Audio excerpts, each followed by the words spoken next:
Hello বন্ধুরা, প্রথমে এই ইনস্টাগ্রামের ভিডিওটা দেখো, তারপরে এই ভিডিওর ফানি কমেন্টগুলো পড়বো।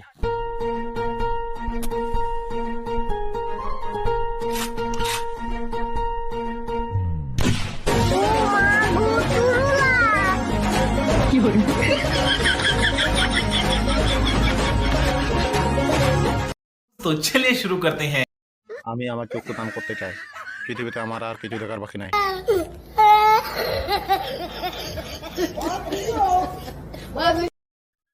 তোরা এইসব কর, আমি গিয়ে পোকো দেখে নিচ্ছি।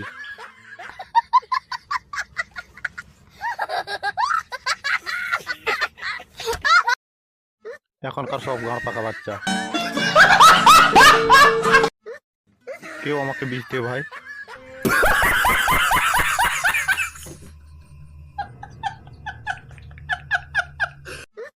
এই মারা গুলি খেয়ে